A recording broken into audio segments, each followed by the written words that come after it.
deseos de tu corazón. Te quiero mucho, Roxana. Saludos a toda la familia.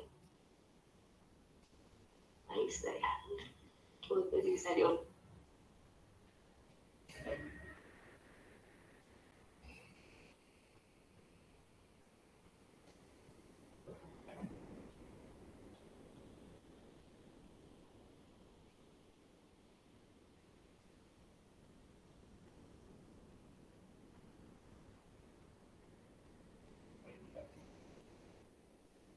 Parece que yo me acostumbro a ti en un solo.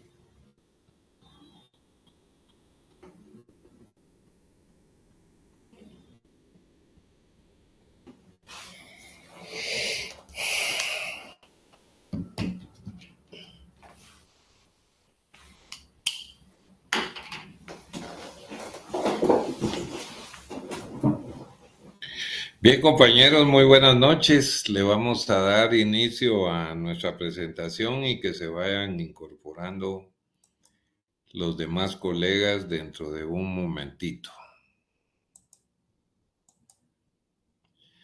¿Ven la presentación? Sí, licenciado. Sí, licenciado. Sí, muchísimas gracias. Entonces nos habíamos quedado, colegas, en la tecnología, ¿verdad? En la investigación tecnológica más del desarrollo. Vamos a ver aquí. Entonces, habíamos visto que el proceso técnico implica que es posible producir más bienes con la misma cantidad de factores, ¿verdad? Esta es la productividad. Entonces, por favor, Sheila puede leer y yo voy a ir interrumpiendo para ir aclarando algunos puntos. Porfa, gracias. Claro, con mucho gusto, licenciado. El progreso técnico implica que es posible producir más bienes con la misma cantidad de factores. La tecnología o los conocimientos técnicos vienen constituidos por todas las ideas o conocimientos aplicables a la producción. A medida que esos conocimientos técnicos avanzan, se incrementa la productividad de los factores productivos, incluido el trabajo. Además, el progreso técnico interacciona positivamente con la acumulación del capital físico y el capital humano. El progreso técnico se produce a través de las inversiones en investigación y desarrollo, el aprendizaje con la práctica laboral, la capacidad para incorporar al aparato productivo las ideas generadas por otros.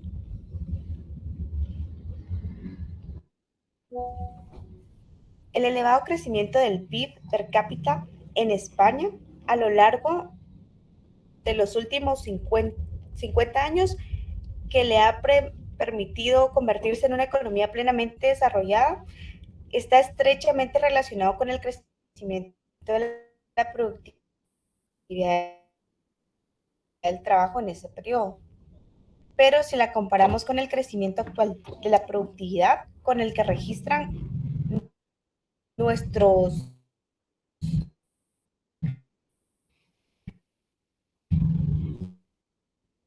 Sí, Sheila. vecinos comunitarios, la desventaja española es manifiesta.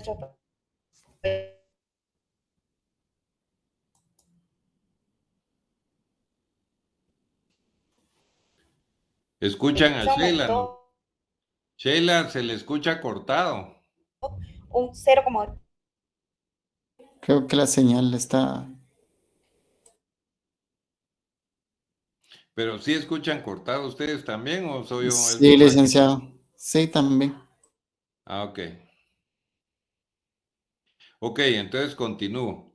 Pero si comparamos el crecimiento actual de la productividad con el que registran nuestros vecinos comunitarios, la desventaja española es manifiesta. En el 2007 la productividad por trabajador en nuestro país aumentó un 0.8% respecto al año anterior, un porcentaje superior a la media alcanzada en los últimos 10 años de 0.3 entre 1995 y 2000 y 0.5 entre 2000 y 2005. Sin embargo, el crecimiento español fue casi la mitad del crecimiento medio de la Unión Europea, un 1.5%. Solo Italia y Portugal registraron tasas de crecimiento inferiores. Entre los motivos de esta baja productividad, la Comisión Europea cita una escasez de inversiones en investigación y desarrollo y de licenciados en carreras de ciencias y tecnológicas, así como el menor gasto en tecnologías de la información y la comunicación. Bien, estrategias para lograr el crecimiento. Número 1, fomentar el ahorro y la inversión. Obvio, colegas? Hasta se sienten obvias estas expresiones. La tasa de inversión es el porcentaje del PIB dedicado a la inversión. Pero no hay inversión si no hay ahorro. Entonces, el ahorro es igual a inversión en la función del Producto Interno Bruto. Mayor tasa de inversión aumenta el ritmo al que se incrementa el capital físico. Mayor acumulación de capital físico acelera el crecimiento de la productividad y el crecimiento económico. El aumento de la tasa de inversión puede conseguirse por diferentes vías, incentivando el estado del ahorro de las familias, aplicando medidas que incrementen directamente la tasa de inversión y fomentando la inversión extranjera. Aquí hay un caso en el que muestran cómo ahorra una persona y la parte que se va a invertir y la parte que se va al ingreso al banco a través de préstamos y todo, y las empresas tienen el uso de todos esos recursos. 2, aumentar la inversión en educación. ¿Se recuerdan el 1, verdad? El 1 es fomentar el ahorro y la inversión. Número 2, aumentar la inversión en educación. Mayor tasa de inversión en educación aumenta el ritmo al que se incrementa el capital humano. Mayor capital humano, se acelera el crecimiento de la productividad y el nivel de vida. La mejora del sistema educativo del país se puede intentar conseguir mediante el incremento de la fracción del PIB que se destina a financiar la educación, la mejora de los planes de estudio, etc. Aumentar la inversión educativa, la calidad de la enseñanza, resulta en 3 competencias básicas. Entonces, dentro de la OCDE hay un parámetro que el óptimo es 500 y lo analizan a través de la matemática, la lectura y las ciencias diversas. Entonces tenemos que los países tales como Finlandia, Canadá, Japón, Corea del Sur, Alemania, están por encima del índice, o sea, van mucho más adelantados que el índice que se plasmó. Lo que es el Reino Unido y Polonia están casi en el filo de la navaja para estar en el índice de 500. La media de la OCDE que es 500, pero si ven a España, ven a Italia, ven a Turquía o ven a Argentina, se van alejando negativamente cada vez más de la media de 500. 3, aumento de la inversión. Allá era aumento de la inversión y el ahorro, aumento de la capacitación. Ahora viene aumentar la inversión en investigación y desarrollo. Y no sé qué es esa I pequeña, colegas. Mayor tasa de inversión en I acelera el ritmo al que mejora el nivel tecnológico de la economía, pero como no me gusta quedarme con la duda ni dejársela a ustedes, aguántenme un cachito. Vamos a ver.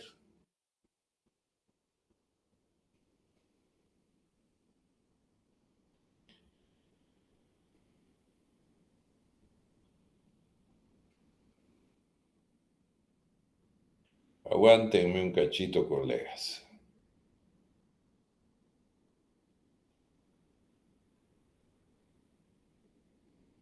¿Qué dijo que era la D, licenciada? Investigación, desarrollo E y la innovación no I. será esa. Yo creo que sí es Vamos a, innovación. vamos a ver, compañero, ahorita lo vemos. ¿Correcto? 100 puntos. Es innovación. Perfecto. Bien, entonces a mayor tasa de inversión en investigación, en desarrollo e innovación, acelerará el ritmo al que mejora el nivel tecnológico de la economía. Mayor nivel tecnológico aumenta la productividad. Lógico, ¿va, compañeros? En economías maduras es imprescindible fomentar la innovación como vía para que las empresas sigan siendo competitivas. Para aumentar las inversiones en investigación, desarrollo e innovación, un gobierno puede aumentar directamente el presupuesto público dedicado a la investigación básica. Esto es lo que hace Israel. Subvencionar las actividades de I+D+I que realizan las empresas, mejorar la legislación sobre la productividad intelectual y patentes, mejorar el nivel y la calidad del sistema educativo y crear una serie de infraestructuras como parques tecnológicos. Un Silicon Valley para la nueva China. Aquí dice que se están esforzando por tener un parque tecnológico como el que tenemos en Silicon Valley, con todas las capacidades y cualidades que este tiene, pero señalan que todavía están muy lejos de poderlo conseguir. Sí, ya me encuentro por acá, me conecté a otra red. Ah, ya pudo. Sí, gracias, muy amable, ya me Va, conecté. ok, por favor, entonces, Sheila. Con mucho gusto. Indicadores de la Unión Europea para cuantificar el esfuerzo en investigación, desarrollo e innovación que se realiza en los países miembros. El gasto total en investigación más desarrollo respecto al PIB, porcentaje de hogares que tienen acceso a Internet, titulados universitarios en carreras relacionadas con la ciencia y la tecnología por cada 1.000 habitantes con edades entre 20 y 29 años, números de patentes solicitadas en la Oficina de Patentes Europeas por cada 1.000.000 de habitantes, porcentaje que representan las exportaciones de productos de alta tecnología respecto del total de las exportaciones. Estrategias para lograr el crecimiento económico, número 4. Sí, es el número 4, sí. Tenemos una duda, licenciado, del compañero Emilio Sebastián. A ver. Licenciada, disculpe, ¿por qué ellos toman como relevante los titulados de universidades entre las edades 20 y 29? Pero se ¿O leí recuerda mal? que dice ahí que son de, ¿cómo se llama? Mire el fino que hay aquí. Titulados universitarios en carreras relacionadas con la ciencia y la tecnología. O sea, léase ingenieros, biólogos, ingenieros agrónomos, industriales, todo ese tipo de carreras, habitantes y, por qué no decirlo, economistas, administradores de empresas, auditores, con edades entre 20 y 29 años. Eso es así porque recordemos que la juventud es inquieta y para la investigación y el desarrollo la juventud es capaz de buscar y buscar, mientras que los adultos, como su servidor, ya nos relajamos, ya estamos en una zona de confort y ya tenemos menos inventivas y menos ingenio para desarrollar ciertas cosas, ¿verdad? No es menospreciar, pero a esa edad uno es tan inquieto que es capaz de crear nuevas cosas, pero inmediatamente, ¿verdad? Esa es la idea. No sé si satisface su Sí, inquietud. muchas gracias, licenciado. Ok, perfecto. Bien, vamos, Sheila. Entonces, este es el punto 4. Por favor. Número 4. Con gusto. Mantener la seguridad jurídica y la estabilidad política, social y económica. Los aspectos legales, políticos y sociales pueden favorecer mucho el crecimiento económico o limitarlo seriamente, pues las empresas que intervienen en otros países buscan estabilidad política, estabilidad social y estabilidad económica. Para atraer la inversión en los gobiernos deben proporcionar un marco de seguridad jurídica y de garantías de que se van a respetar los derechos de propiedad de los individuos. Si las leyes que afectan la actividad económica varían constantemente o si el gobierno no asegura la propiedad o la percepción de los beneficios, no habrá inversiones. Factores que inciden en la seguridad jurídica y el entorno estable. Existencia de un régimen político democrático, existencia de bajos niveles de corrupción, implantación de instituciones y políticas que favorezcan la libre competencia. Ser una economía ambiental al comercio internacional, implantación de instituciones y políticas que favorezcan la estabilidad macroeconómica y desarrollo de políticas económicas que favorezcan la cohesión social y la igualdad de oportunidades. Existe una alta correlación positiva entre el nivel de desarrollo de un país y la calidad de sus instituciones y sus políticas públicas. El índice de percepción de la corrupción, IPC, abarca un rango que va desde 10, altamente transparente, a 0, altamente corrupto. El índice de percepción de corrupción es elaborado por todos los años por la Transparency International, a partir de varias encuestas en las que se pregunta a expertos de cada país y del exterior y a empresas nacionales cuál es el grado de corrupción política y administrativa que creen que existe en el país.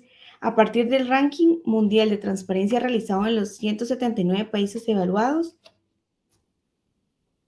en la tabla se muestran los países que ocupan los primeros puestos, los más transparentes, y los países que ocupan los últimos puestos, los más corruptos. España ocupa el puesto número 25 de la clasificación. Ok, Entre ellos los primeros. Vean ustedes. Aquí de este lado, del lado izquierdo, ven a Nueva Zelanda, Dinamarca, Suecia. Miren todos el índice que tienen, ya casi llegan a 10, que es altamente transparente. Y luego nos vamos al otro lado, empezando por Venezuela y pasando por Haití, Irak, Somalia, Myanmar, y ven que es casi 0. Entonces, la percepción de la corrupción es pero tremendo. Yo creo que nosotros en la lista mundial estamos en el puesto 180, ustedes, que dice mucho, la verdad. Otro punto. Ok, Sheila, démosle. Muy bien. Número 5, aumentar la tasa de empleo. Para aumentar el PIB per cápita se puede mejorar la productividad, como ya hemos visto, o incrementar la tasa de empleo. Esto es el porcentaje de población que está ocupada.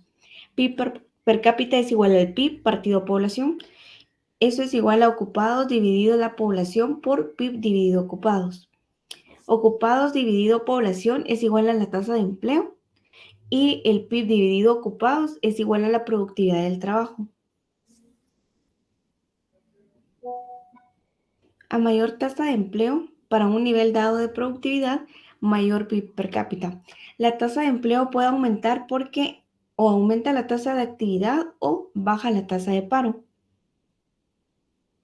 A lo largo de las últimas décadas se ha producido una progresiva incorporación de las mujeres al mercado laboral español. Efectivamente, la tasa de actividad femenina pasó del 31,8% en 1987 al 49,3% en 2007. Es un porcentaje importante, aunque todavía dista de la tasa de actividad masculina, que es el 69,2%. Thomas Malthus, en 1798 sostenía que la capacidad de crecimiento de población es mucho mayor que la capacidad de crecimiento de la producción de alimentos. La humanidad estaba condenada a vivir en la pobreza. Dos razones que explican que Malthus faltara en sus predicciones es que no dio la suficiente importancia al progreso técnico y no consideró que el mayor nivel de vida de la población lleva a reducir el número de hijos que desean. El aumento de la población, factor positivo o freno. El problema es cuando la población crece más rápidamente que el PIB. En esos casos, el PIB per cápita tiende a disminuir y no se produce crecimiento económico. Algunos autores opinan que los recursos naturales no renovables... Los límites del crecimiento. Número 5, los límites del crecimiento. Algunos autores opinan que los recursos naturales no renovables limitan el crecimiento económico, pero el progreso técnico y el mecanismo de precios ha servido hasta el presente para superar este tipo de restricción. Existen problemas medioambientales derivados del modelo de crecimiento impuesto en los últimos 200 años, cuya solución no es tan automática. Ejemplo, el aumento del CO2 en la atmósfera, que es el calentamiento global. El coste de la sociedad de un progresivo calentamiento global se ha venido ignorando en gran medida hasta el presente, por desconocimiento o por irresponsabilidad. En la actualidad, mayor concienciación son algunas medidas. La convergencia y el crecimiento en la Unión Europea. Al final de la epígrafe 2.4 se sugería que dentro de determinados grupos de países, como por ejemplo los que componen la Unión Europea, las economías más atrasadas tienden a crecer por encima de las más adelantadas. Cuando esto sucede, se dice que existe convergencia en los niveles del PIB por habitante, ya que los valores de este indicador en unas y otras economías se irán acercando poco a poco. Vamos a ver con datos si esta hipótesis referente a la convergencia se da entre los 27 países que componen la Unión Europea. Asimismo, analizaremos el crecimiento económico y su futuro en esos países. Para ello, entra a la página, ¿verdad?, Eurostat, que como sabes es la oficina de estadísticas de la Unión Europea y obtén un conjunto de datos sobre los 27 países. Y nos vienen las instrucciones, entrar a Structural Indicators, saldrán varias pestañas en la pantalla, entrar en la parte Data, dentro de la sección Consulta General Economy Background, y allí encontraremos con los datos sobre la evolución del PIB por habitante, GPD per cápita en BPS. Se obtendrá una tabla similar a la que producimos en esa página. Las tasas de crecimiento del PIB, Real GDP Growth Rate, la productividad por hora trabajada, Labor Productivity per Hour Worked. Vuelve a la pantalla de pestañas, entra en el shortlist, consulta los datos sobre el nivel educativo de los jóvenes entre 20 y 24 años, que es el Youth Educational Attainment, letra T, el gasto de investigación y desarrollo, Innovation and Research, entra en Gross Domestic Expenditure on R&D, que te dará el dato del porcentaje del PIB que se invierte en investigación y desarrollo. Bien, habiendo hecho un poquito de dinámica de las generalidades y el ordenamiento que debiera tener la acción del gobierno y de la iniciativa privada en conjunto para acelerar el crecimiento económico, ¿qué propondrían ustedes para Guatemala, sabiendo que crece el PIB? O sea, no estamos hablando de una recesión económica porque no es así. El PIB está creciendo, pero siempre se mantiene a niveles de crecimiento poblacional. Lo ideal sería que el Producto Interno Bruto, como empieza esta nota técnica, fuera superior al crecimiento de la población, porque entonces significará en alguna medida crecimiento del PIB per cápita y eso significa bienestar y con él el círculo vicioso y virtuoso. ¿Qué propondrían ustedes para Guatemala? ¿Por dónde tendríamos que empezar? Fíjense pues lo que les dije, el PIB está equilibrado, o sea, está creciendo 3%, igual que la población. Pero yo no quiero ese crecimiento. ¿Qué hago yo para que sea 5, para que sea 6, para que sea 7? ¿Qué me sugieren ustedes? ¿Por dónde tendríamos que empezar? Por favor, Marco, ¿podría usted anticipar, empezar a exponer esto? ¿Qué tal, Lick? Buenas noches. Buenas noches. Como bien hablaba, tal vez al principio de la lectura, incentivando la inversión extranjera, ¿verdad, Lick? Ajá. Entonces bajando un poco las tasas para que para las transnacionales sea pues más accesible y poder venir aquí a Guatemala, armar plantas de ensamble de vehículos, se me ocurre, poderle tener algunos impuestos o exoneración de impuestos, pues para que sea realmente atractivo, se me ocurre a mí.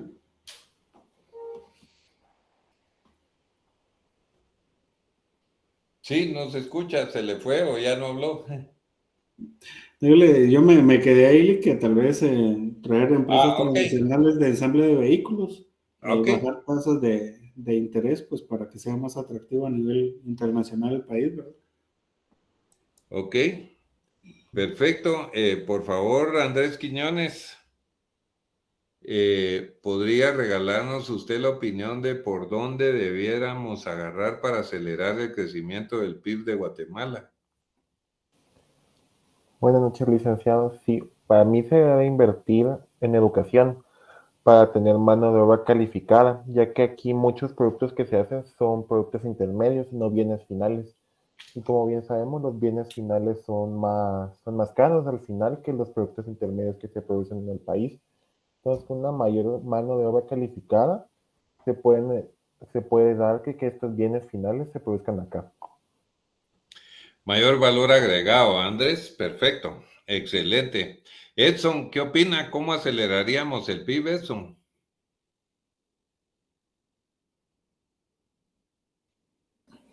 ¿Qué tal, licenciado? Buenas noches. Buenas noches. Pues considero que es importante desarrollar sectores clave, ¿verdad, licenciado? Más que Sí, todo sectores identificar y apoyar, estratégicos.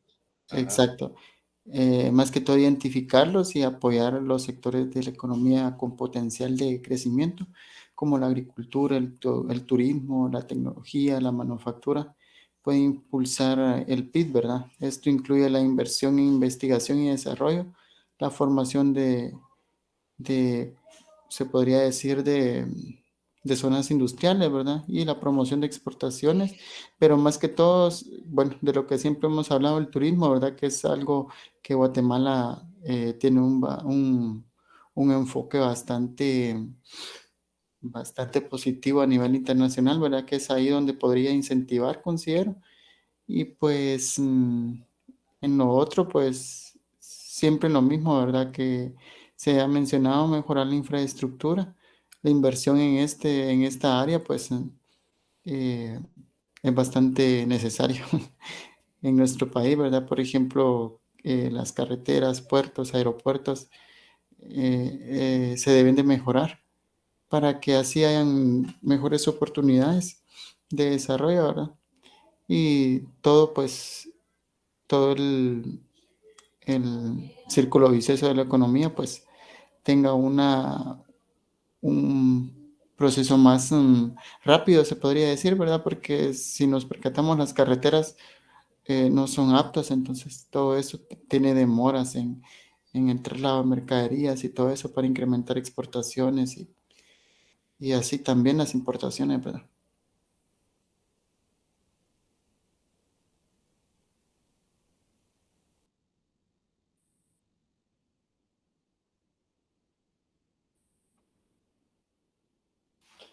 Muchísimas gracias, Edson. Por favor, Aníbal, ¿podría agregarnos usted un poquito para acelerar el crecimiento del Producto Interno Bruto?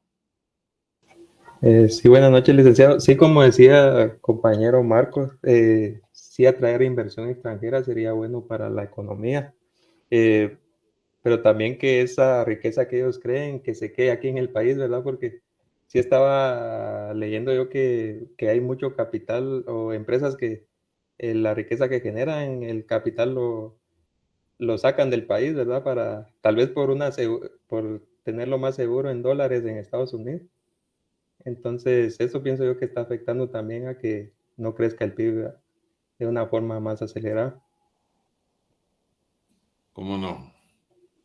Sí, es que depende cómo entra el capital, ¿verdad, Aníbal? Porque si es una maquila, ya sabemos que lo que va a entrar mercadería y lo que va a venir del exterior van a ser los salarios. Eso lo entendemos muy bien. En una zona franca va a ocurrir exactamente lo mismo. Ahora, ¿en qué podrían invertir una transnacional los excedentes de utilidades que puedan tener? Dependerá, Aníbal, de la estabilidad del país, de los indicadores macroeconómicos, de la certeza jurídica, de cómo se llama, del grado de corrupción del país, del grado de delincuencia. la infraestructura, o sea, hay todo atrás de eso, Aníbal, un andamiaje tremendo que se tiene que desarrollar, que es un cambio estructural y será de largo plazo, ¿verdad? Pero sí, contribuye también, es correcto, solo que no está dentro ni de las medidas coyunturales ni en las medidas de corto plazo, ¿verdad? Sino que las podemos ver mucho más lejos todavía de lo que podríamos estar pidiendo ahorita en el corto plazo. Ahora vamos a preguntarle a una licenciada, vamos a preguntarle a Linda Sáenz, ¿qué nos podría decir que aportaría usted para que crezca más rápido el PIB?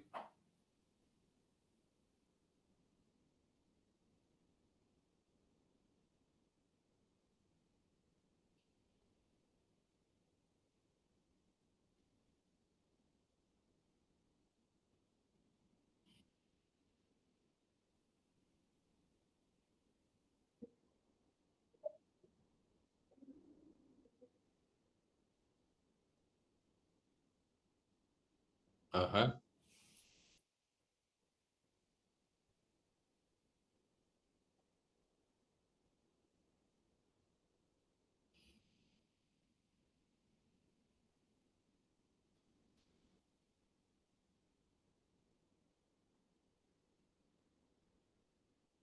ajá.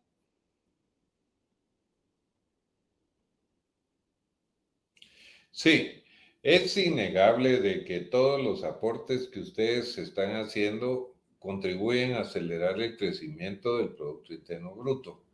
Ahora, no pierdan de vista que hay algunas medidas que se tienen que tomar coyunturales, otras se tienen que tomar de corto, otras de mediano y de largo plazo, ¿verdad? Entonces, yo pienso que las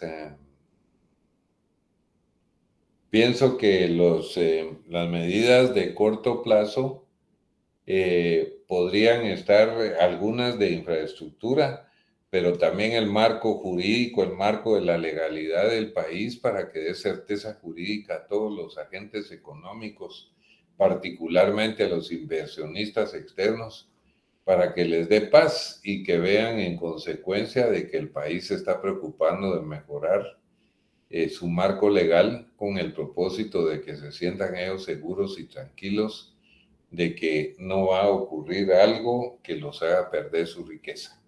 Esa es una. La otra es el reclamo constante, eso sería a corto y mediano plazo, el desarrollo de la infraestructura, ¿verdad?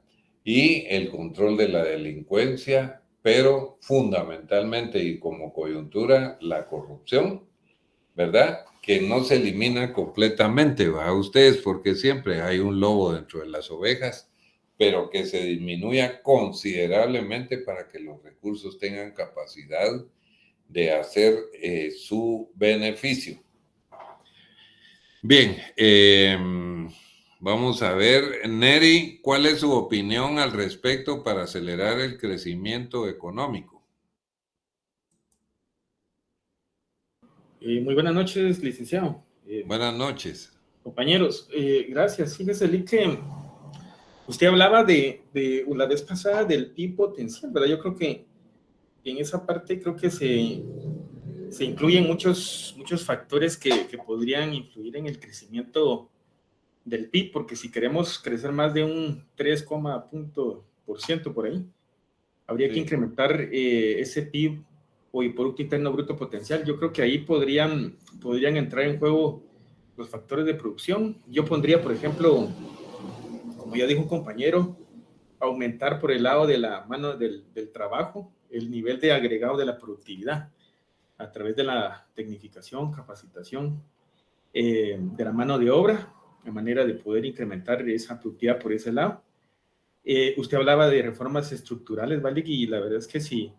Por ejemplo, ahorita con todo lo que está pasando, hablábamos en otra clase de lo que está pasando ahorita con el Tribunal Supremo, todas estas instituciones públicas, ¿qué ganas le van a dar a los inversores de venir? O sea, definitivamente eso puede repercutir en una baja de la inversión. Y entonces implementar reformas estructurales, ¿verdad? Todo el sistema legal, jurídico, trayendo certeza, estabilidad, no solo macroeconómica, sino política también, ¿vale? Y también, por otro lado, incremento de la inversión, ¿verdad? Atrayendo capitales frescos del extranjero, que obviamente esos son derivados de los puntos anteriores, ¿vale? Entonces yo creería que habría muchas cosas, y también pues yendo a tener estos foros, ¿verdad? De inversión como lo han hecho algunos gobiernos. Yo creo que este presidente ya se está reuniendo con algunas cámaras, ¿verdad? Y tratando de atraer a esa inversión.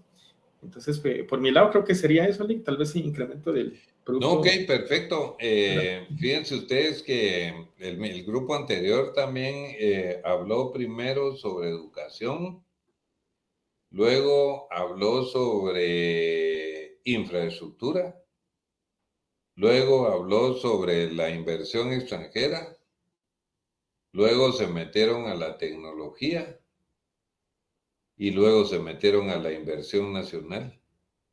O sea que estamos pues el orden es el que habría que coordinar precisamente para hacer política coyuntural de corto, mediano y de largo plazo también, estructural, ¿verdad? Y de reformas y de administración. Pero sí, ese es el contenido que debiera tener un crecimiento económico, y ahorita vamos a pasar a ver una etapa adicional, cómo el crecimiento económico debería contribuir al desarrollo. Voy a cambiar diapositiva y voy a proyectar lo que nos corresponde ahorita para que sigamos con nuestra clase. Permítame un momentito, por favor.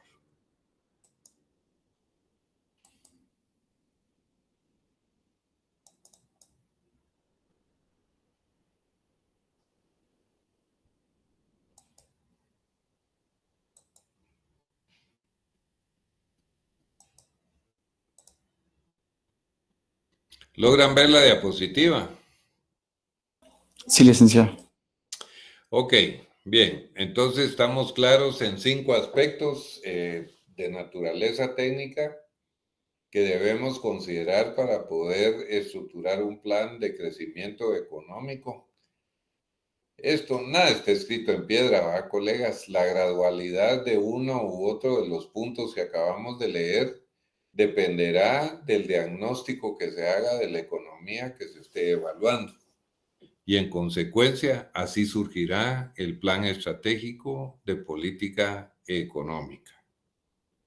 Bien, entonces decimos que en la actualidad uno de los temas de mayor importancia abordado por la geografía económica contemporánea es el relacionado con los elementos y factores que influyen y determinan el crecimiento y el desarrollo económico a diferentes escalas territoriales que pueden ir desde una perspectiva local hasta estándares regionales o bien a un nivel nacional o mundial. Por ejemplo, ustedes pueden tomar, por decirlo así, uno de los países más pobres, podría ser el Quiché, y generar un plan integral de crecimiento económico y de desarrollo para el departamento, ¿verdad? Entonces ahí encontraríamos cuáles serían los motores primarios que nos estarían permitiendo acelerar el crecimiento del Producto Interno Bruto, así como ir integrando aquellos elementos de corto, mediano y largo plazo para generar un crecimiento y un desarrollo sostenible. A eso se refieren acá en esta nota. Bien. Entonces, en términos llanos, podemos definir al desarrollo económico como la presencia de más y mejores bienes, productos y servicios con el objetivo de satisfacer las necesidades de una nación o una comunidad determinada, pero en mejor forma, ¿va, colegas? Aquí ya no nos estamos preocupando de lo básico, sino que ahora ya estamos preocupados por la calidad, por el tipo de productos, por tener niveles de satisfacción mucho más grandes, ¿va, ustedes? pero porque ya pasamos una etapa donde estábamos luchando por tener crecimiento y hoy ya podemos preocuparnos de pensar en productos de mejor calidad. No importa que sean un poco más caros, pero ya hemos desarrollado ciertas capacidades. Entonces, el crecimiento y el desarrollo económico son temas que han sido tratados por muy diversos especialistas a lo largo de la historia. Por ello, poseen en sí mismo marcos teóricos metodológicos propios rigurosamente estructurados. En este sentido, la geografía económica concibe los conceptos tanto de crecimiento como de desarrollo económicos desde una perspectiva holística, desde la cual es posible involucrar diferentes elementos, factores y actores hacia un bien común que es el bienestar de la sociedad en su conjunto. Desarrollo y crecimiento económico. Crecimiento económico. El crecimiento económico es una variable que aumenta o disminuye el Producto Interno Bruto, y si el PIB crece a un ritmo superior al del crecimiento de la población, se dice que el nivel de vida está aumentando. Si por el contrario la tasa de crecimiento de la población es mayor que la tasa de crecimiento del PIB, podemos afirmar que el nivel de vida de la población está disminuyendo. El crecimiento se puede medir en términos nominales o reales, descontando el efecto de la inflación. Si el PIB nominal ha aumentado a una tasa de crecimiento del 5 y la inflación alcanza una tasa del 4, en el mismo periodo podemos decir en términos reales que la tasa de crecimiento del 1%, que es el aumento real del Producto Interno Bruto. La tasa de crecimiento económico se utiliza para realizar comparaciones entre distintas economías y o entre una economía y el grupo de países a la que pertenece. ¿Cuáles son las características del crecimiento económico?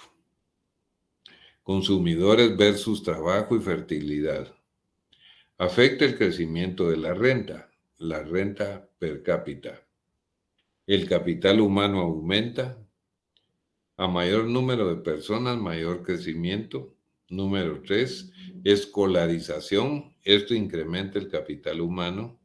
4, las expectativas de vida crecen. El indicador de salud está relacionado de forma positiva al crecimiento económico. Y los factores determinantes del crecimiento económico son el trabajo, calidad de trabajadores y cualificación de la población activa. La cantidad de trabajo realizado es la más importante causa del crecimiento económico. El capital físico o tangible, esto es todo aquello, estructuras productivas, fábricas, infraestructuras, todo aquello tangible que tenga capacidad de una formación directa o indirecta de productos o bienes y servicios. Los recursos naturales son todos aquellos recursos naturales, ganadería, minería, agricultura, pesca, tierra, cultivo, etcétera, que producen algo y por consiguiente producen crecimiento productivo y económico. La tecnología, la mejora en calidad y cantidad en la producción ha originado este gran crecimiento económico de los últimos años. Con todo esto podemos decir que el crecimiento de la productividad per cápita es factor determinante del crecimiento de la economía de un país. ¿Ok?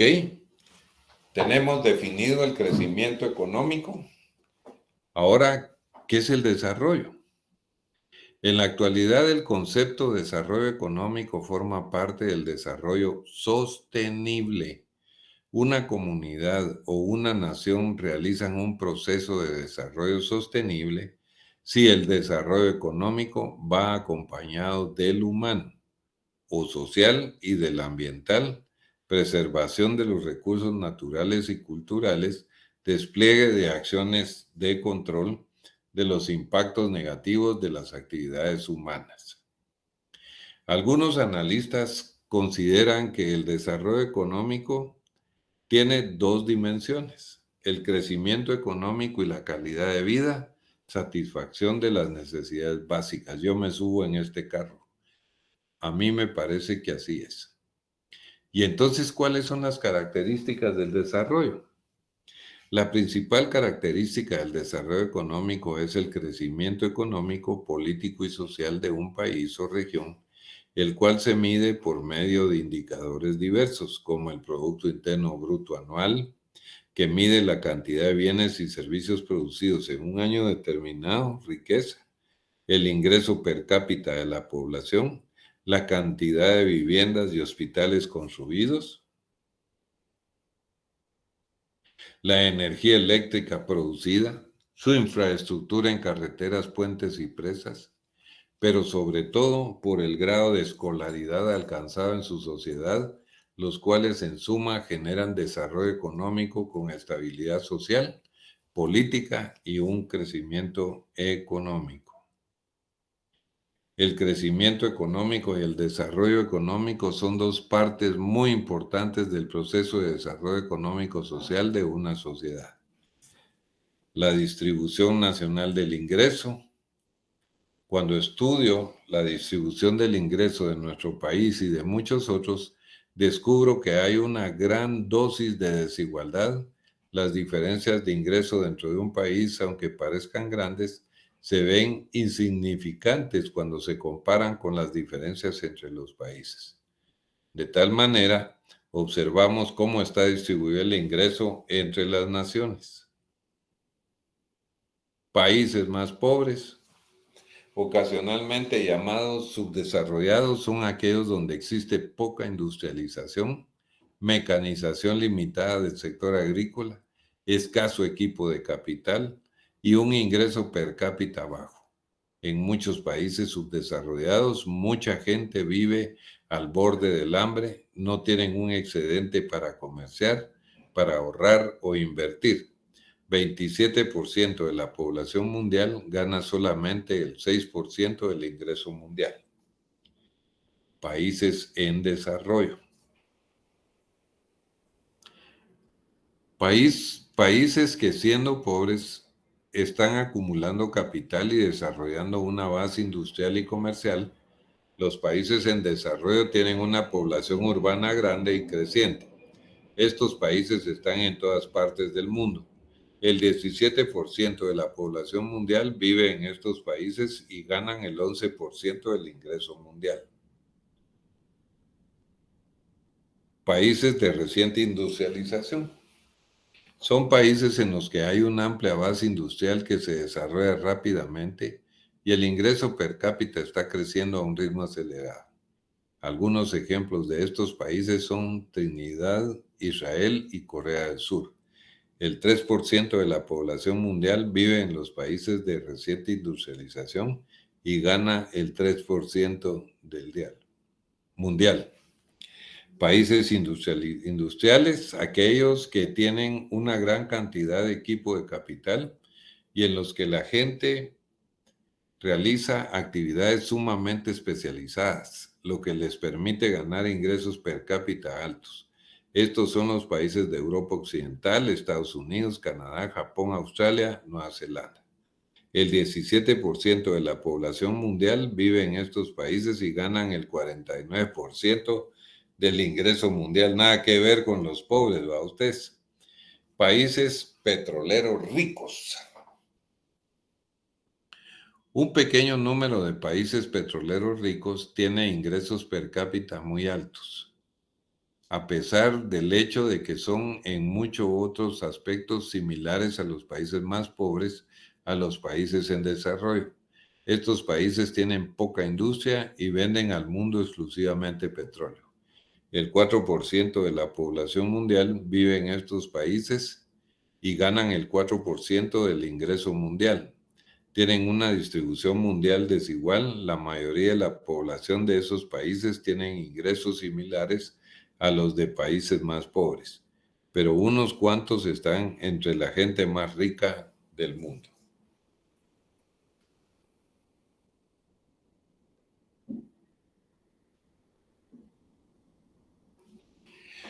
Países comunistas y excomunistas. Cerca del 33% de la población mundial vive en países comunistas o países que están en transición al capitalismo.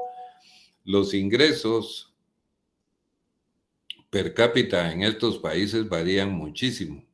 China, por ejemplo, es un país en desarrollo. Rumanía, Yugoslavia, Bulgaria, excomunistas tienen ingresos similares a los de países recién industrializados.